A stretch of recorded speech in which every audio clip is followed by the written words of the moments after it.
बदलापुर गांव में शांति अपने पति बिरजू और 2 छोटे छोटे बच्चों के साथ रहा करती थी। लेकिन पिछले कुछ समय से बिरजू का परिवार काफी दिक्कतों से गुजर रहा था। बिरजू का काम छूट चुका था और घर में अन्न का एक दाना भी नहीं था। पिछले महीने से सरपंच जी को ट्यूबवेल पर पानी भरने और पानी का इस्तेमाल करने के लिए हमने उन्हें कोई पैसा नहीं दिया है। बिजली कह रही थी कि सरपंच जी आपके बारे में पूछ रहे थे कि बिरजू ने ना तो पिछले महीने का पैसा दिया है और ना ही इस महीने का। खाना ना सही, पानी ही ले आओ। ठीक है, आप बच्चों का ध्यान रखिए, मैं पानी लेकर आती हूँ। न जाने सरपंच के आदमी क्या कहेंगे। शांति डरते डरते ट्यूबवेल पर पानी लाने जाती है। तभी वहाँ पर सरपंच के 2 आदमी चंगू मंगू को खड़ा देख शांति उनसे कहती है, अब जी मैं यहाँ पानी भरने आई हूँ, क्या मुझे 1 बाल्टी पानी मिल सकता है? घर में खाने के लिए अन्न का एक दाना भी नहीं है, लेकिन आज रात पानी से ही पूरा परिवार पेट भर सके, इसके लिए मैं पानी लेकर आई हूँ। बिल्कुल भी नहीं, तुम यहाँ पानी नहीं भर सकती। सरपंच जी का सख्त आदेश आया है, क्योंकि तुमने पिछले महीने भी ट्यूबवेल पर पानी भरने और उसके इस्तेमाल के लिए सरपंच जी को कोई रकम नहीं चुकाई है। मुझे अच्छे से मालूम है कि मैंने ना तो इस महीने और ना ही पिछले महीने कोई रकम अदा की है, लेकिन मुझे थोड़ा सा भी पानी दे दें तो मेरे बच्चे प्यासे नहीं रहेंगे। बिल्कुल भी नहीं, सरपंच जी का आदेश मुझे मानना ही होगा। अब तुम जा सकती हो। कोई बात नहीं बहन, तुम मुझसे पानी ले लेना। अगर किसी ने इसे पानी दिया तो वो दोबारा ट्यूबवेल पर पानी लेने ना ही आए तो बेहतर। ठीक है, मैं यहाँ से जाती हूँ, आप मेरी वजह से किसी और का पानी मत रोकिए। शांति वहाँ से चुपचाप घर आ जाती है। बिरजू शांति को उदास देखकर समझ जाता है सरपंच के आदमियों ने शांति को पानी नहीं भरने दिया है। उन लोगों ने तुम्हें पानी लेने नहीं दिया क्या? उन्होंने कहा अगर हम पैसा नहीं देंगे तो हमें पानी भी भरने नहीं देंगे। बिरजू और शांति बात कर ही रहे होते हैं, तभी वहाँ बिजली का आना होता है। अरे शांति बहन, ये लो पानी, चोरी छुपे पानी लेकर आई हूँ। तुम तो जानती ही हो सरपंच के वो दोनों आदमी कितने बेकार हैं। कल की ही बात है, उन्होंने चंदू की माँ पर हाथ उठा दिया। बेचारी कितनी बूढ़ी है वो। आपका बहुत बहुत धन्यवाद बिजली भाभी, मैं आपका ये उपकार कभी नहीं भूलूंगी।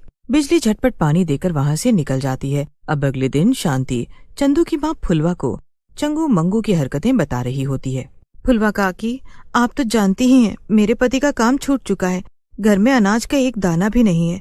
आज उधार लेकर अनाज लेकर आए हैं तो मुश्किल से 3-4 दिन ही चलेगा। पानी के लिए पैसे नहीं है, लेकिन सरपंच जी के आदमियों ने मुझे पानी भरने नहीं दिया।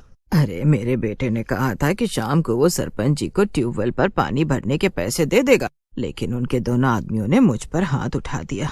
अरे पाप लगे उन दोनों को। हाँ, तभी वहाँ से सरपंच के दोनों आदमी गुजर रहे थे। वो दोनों फुलवा और शांति को घूरने लग जाते हैं, लेकिन उन्हें देखते हुए दोनों आगे बढ़ जाते हैं और एक दूसरे से कहते हैं, देखा तूने कैसे एक तो ये औरत पानी के पैसे देने के लिए तैयार नहीं है, ऊपर से मुझे और तुझे बदनाम कर रही है। और वो बुढ़िया जो उस दिन जबरदस्ती लाइन तोड़कर पानी भर रही थी, वो भी हमें ही बदनाम कर रही है। मैं तो कहता हूँ ये सारी बातें हमें सरपंच जी को बतानी चाहिए। ऐसे में तो हमारे साथ साथ सरपंच जी की भी बदनामी हो जाएगी। अब देर शाम जब चंगू मंगू सरपंच जी के पास पहुँचते हैं और चंगू सरपंच से कहता है, सरपंच जी सब कुछ तो ठीक चल रहा है, लेकिन कुछ लोगों ने अभी पानी के पैसे नहीं दिए हैं। और हाँ, बिरजू की पत्नी शांति पूरे गांव में मुझे और मंगू को बदनाम कर रही है और ये भी कह रही है कि सरपंच जी में दया भाव नाम की चीज नहीं है। इससे तो सरपंच जी हमारा और आपका नाम खराब होगा। कल को गांव वाले दूसरा नया सरपंच चुन लेंगे, क्योंकि वो औरत हर किसी को कहकर आपकी बदनामी कर रही है। ठीक है, इसका भी इलाज आज ही किया जाएगा।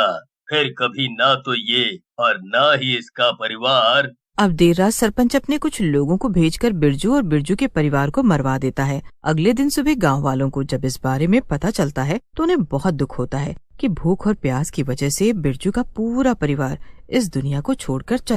अरे कल ही तो शांति मुझे बता रही थी कि सरपंच के आदमियों ने उसे ट्यूबवेल पर पानी भरने नहीं दिया, न ही उसके परिवार को नहाने और बाकी के काम करने दिया। भगवान उनकी आत्मा को शांति देना। मुझे भी सुनकर बहुत दुख हो रहा है। बिरजू भाई साहब का पिछले महीने से काम छूट गया था, जिसकी वजह से खाने पीने सब चीजों की बड़ी दिक्कत हो रही थी। न जाने भगवान को क्या ही मंजूर था। वहीं दूसरी तरफ गांव वालों को बातें करता हुआ चंगू मंगू सुन रहे होते हैं और वो दोनों मुस्कुरा रहे थे, क्योंकि गांव वाले जिस परिवार को भूख प्यास से मरने जैसी बातें कर रहे थे, वो परिवार तो असल में किसी और ही चीज का शिकार हो गया था। धीरे धीरे समय बीतता है और गांव के लोग इस बात को भुला देते हैं और करीब 6 महीने बाद, अरे भाई रात हो चुकी है, चलो अब घर चलते हैं। मैंने ट्यूबवेल बंद कर दिया है। हाँ तू ठीक कह रहा है, हमें चलना चाहिए, रात काफी हो चुकी है।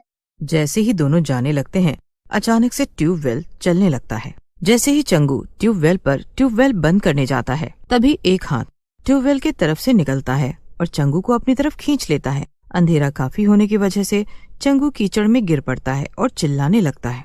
मंगू जब तक पहुंचता है तब तक चंगू कीचड़ में सना होता है। उसे देखकर मंगू जोर जोर से हंसने लगता है। ये क्या, सच में तूने पी तो नहीं रखी? अरे तू ट्यूबवेल बंद करने आया था या खुद कीचड़ में खेलने? अब निकल भी जा। मंगू जैसे ही दोबारा हंसने लगता है, वैसे ही पीछे से किसी और के हंसने की आवाज आती है। एक तो तू कीचड़ में गिरा हुआ है, ऊपर से हंस भी रहा है। तुझे खुद पर हंसी आ रही है क्या? तेरा दिमाग तो ठीक है, भला मैं क्यों हंसूंगा? मंगू के चुप होते ही पीछे से फिर से जोर जोर से हंसने की आवाज आती है और जब मंगू पीछे मुड़कर देखता है तो उसे 2 छोटे छोटे बच्चे और एक भूत और एक चुड़ैल हंसते हुए नजर आते हैं। ये भूतिया परिवार ट्यूबवेल पर नहा रहा था। चंगू जैसे तैसे कीचड़ से निकलकर भागने लगता है और मंगू उसके पीछे था। दोनों भागते भागते सरपंच के घर पहुंचते हैं और हाँफते हुए कहते हैं, सरपंच जी, जिस परिवार को हमने मारा है वो परिवार ट्यूबवेल पर नहाता हुआ दिखाई दिया। आज तो हम जैसे भी अपनी जान बचाकर आ गए हैं। अरे पहले सांस तो ले लो, फिर बोलना हुआ क्या है। अब चंगू मंगू सरपंच को सारी बातें बताते हैं।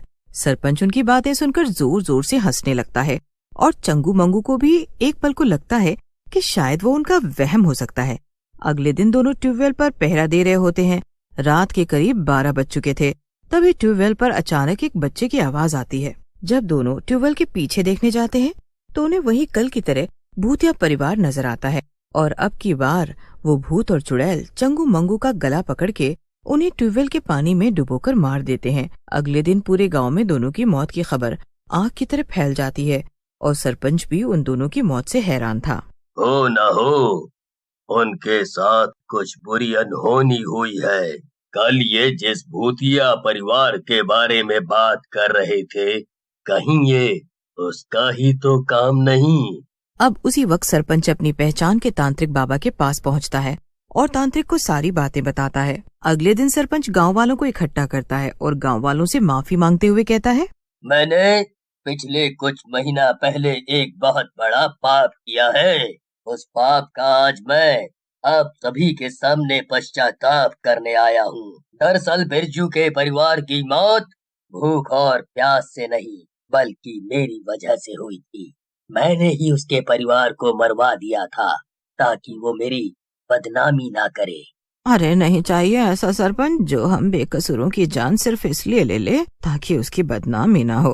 अरे पूरा गांव जानता है तू कैसा निर्लज पापी है। भगवान तुझे कभी माफ नहीं करेगा। मैं तो सोचती रही शांति का परिवार भूख और प्यास की वजह से दुनिया से चला गया, लेकिन सच्चाई तो कुछ और ही थी जो आज पता चली। उस भूतिया परिवार के खौफ से ये सरपंच यहाँ सबको सब कुछ बताने आया है। सरपंच अपनी गलती गांव वालों के सामने तो कबूल कर लेता है, लेकिन उसे क्या पता था कि वो रात उसके लिए आखिरी रात होगी। अब देर रात चिंता में घर के आंगन में कुर्सी पर बैठा सरपंच अपनी गलतियों के बारे में सोच रहा होता है। तभी उसके सामने वो भूतिया परिवार उसे नजर आता है। कुछ याद आया सरपंच? चुड़ैल का परिवार सरपंच की एक नहीं सुनता। चुड़ैल सरपंच को उसी वक्त मार डालती है और उसे बोलने तक का मौका नहीं देती।